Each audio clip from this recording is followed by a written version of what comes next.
No, I'll repeat what I said when I was Senate President. Director, hindi mo kami natibag. So wag mo try itibagin tong representation na to o itong impeachment court because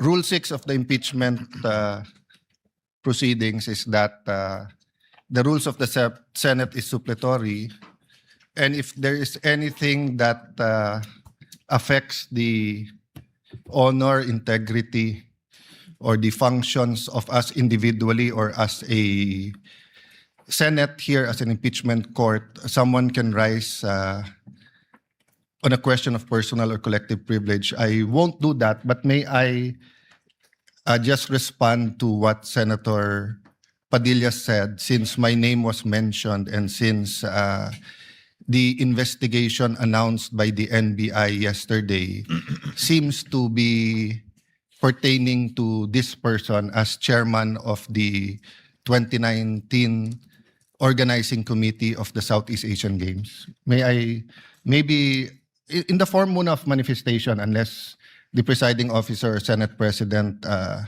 thinks that I should elaborate on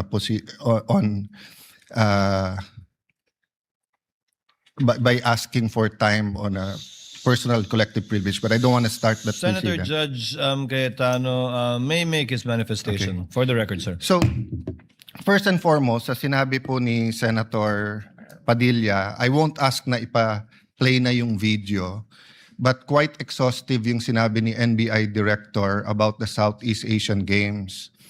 So if the intention was to have a chilling effect, we already have that chilling effect. May 11, hinabol dito sa session hall na to ng mga ahente ng NBI si Senator Bato. May 13, nagkaroon ng enkwentro, putukan, pinipilit ng NBI na hindi sa loob ng Senado, but we have all the evidence that it was inside the Senate. Other incidents, I do not want to evoke a reaction or debate because I want to respect my fellow senators.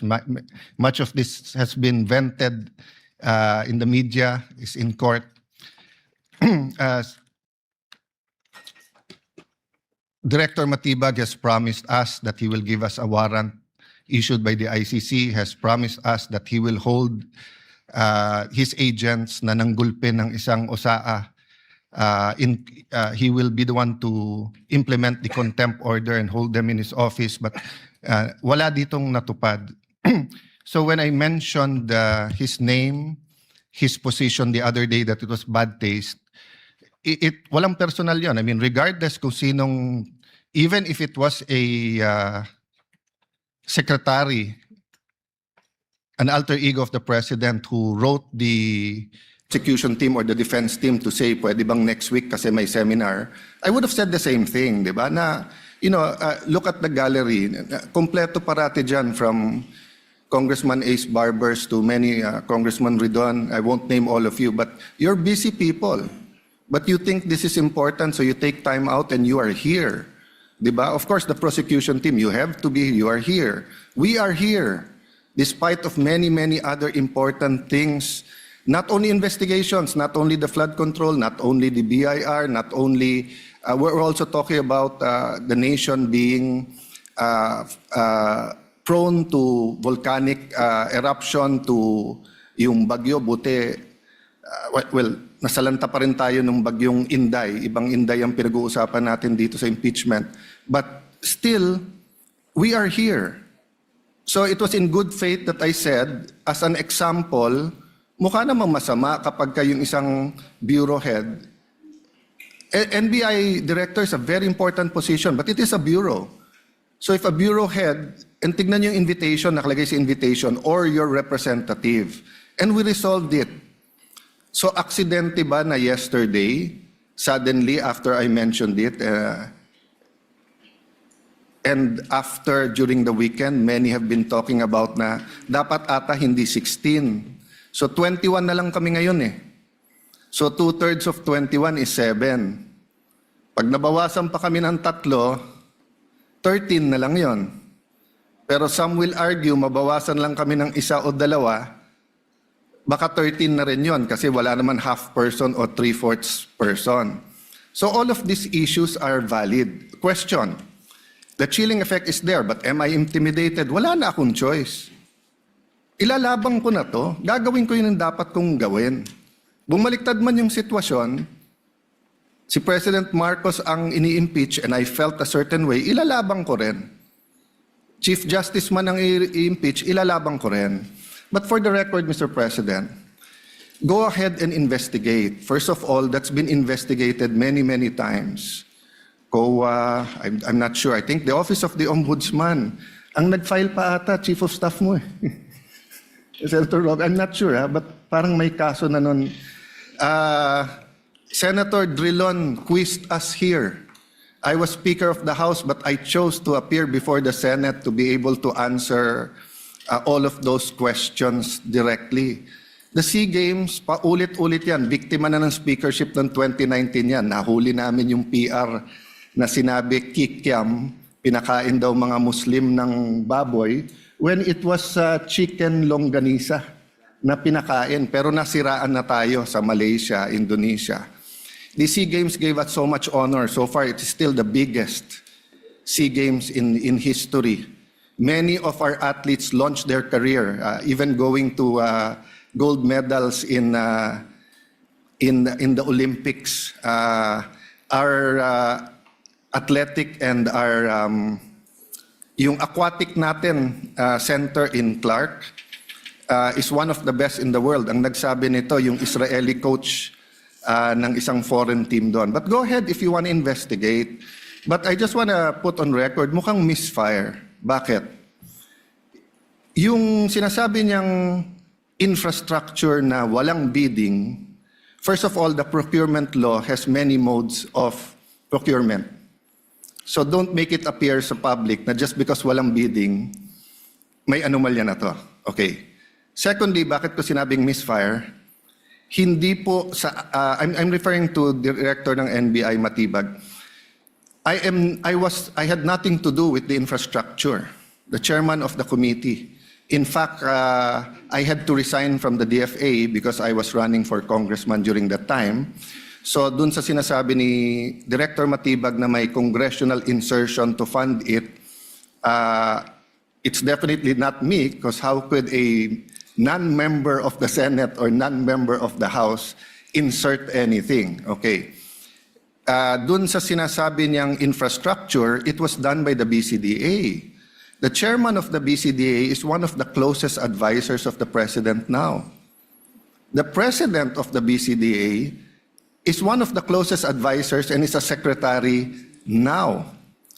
And he said, medyo kaduda tong kumpanya na nanalo walang bidding. If I'm not mistaken, it's the same company who's making the City Hall of Pasig. Yeah? So, I mean, if they want to investigate, go ahead. But by mentioning the organizing committee of the SEA Games, ako po chairman nun. At paninindigan ko po na napakaganda nung nangyari doon. At kung may anomalya, ako unang magagalit. So, go ahead. But my point, Mr. Chairman, honorable members of the court, sa prosecution, to be fair sa prosecution at marami akong kaibigan, I've never felt any intimidation from any of you. I mean, you've continued to be either friends or for those who are former friends but friends. I mean, I don't know if nagkamali lang ako but on the first day, I nodded ng konti kay Senator De Lima. Gumanon din siya, hindi ko alam kung na-acknowledge because we were friends once upon a time and this is a court. We owe it to each other to be professional, di ba? So wag tayong pumayag na someone like Director Matibag would do that. My point, Mr. President, Mr. Presiding Officer, he could have not announced it and investigated. Imbestigahan mo, tingin mo may mali, imbestigahan mo. But it is unfair to me and unfair to the court that kung kailan siya patatawag siya sa Monday, intimidate mo ako, hindi kita tatanungin sa Monday dahil mag-a-announce ka na iimbestigahan mo. Tapos sasabihin mo may insertion, tapos sasabihin mo, hindi liquidated. Liquidated po lahat yun. So, let me talk of unfairness. Hindi ba unfair? Kung ako, babalik na rin ko, sasabihin ko, inimbestigahan ko na rin kahapon eh. Ang sabi sa akin, mainit ang ulo ni Director Matibag kasi may contractor na daw yung binigay na lupa para sa NBI at gusto niya sarili niyang contractor. Or would that be fair to him? No, it would be a marites accusation. So that's the same thing he announced yesterday, a marites accusation towards me that affects this court because I am now a senator judge. So I hope this is the last time that I'm going to have to speak about this. But definitely, we've been speaking about this, binabawasan talaga kami. Iniisa-isa. Even yung mga vlogger na malapit sa administrasyon, sabi, 2 down, 3 down, may kasunod na. Di ba? So, Mr. President, I want this impeachment to be a test that the 1987 Constitution works, and that despite political differences, the prosecution and defense, I saw them after the first or second day, nagkakamayang kayo, nagkakamustahan. After the first or second day nung mainit na baliktaktakan dyan sa pre-trial, nagbabatian, di ba? Even in court. So we can't help but be emotional, we can't help but get mad at what we think is disgusting or sometimes crossing the line.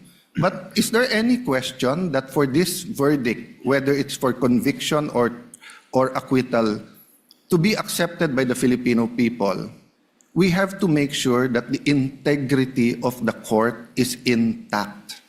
I will admit to you, nahirapan po ako. Wala si Senator Marcoleta. Iilan lang po kaming abogado dito. Si Senator Pangilinan, Senator Cheese, si Aimee is a law graduate, di ba? Pia. Senator Pia, Bam is a second-year law student and I'm encouraging him na tapusin niya. Total review na yung nangyayari ngayon. But it's not easy. 24 lang kami, nabawasan na ng 3. So I hope this issue of the integrity of the court becomes an issue for all of us. No, I'll repeat what I said when I was Senate President. Director, hindi mo kami natibag. So wag mo try itibagin tong representation na to o itong impeachment court because what you're doing is not helping. Investigate whatever you want to investigate. You want to investigate, ba't ako nagpatubo ng balbas? Investigate mo, no problem with me. Pero wag mo nang i-announce kasi nga naaapektuhan yung integrity ng court. Thank you for the leeway, Presiding Officer. Thank you, Senator Judge Alan Cayetano.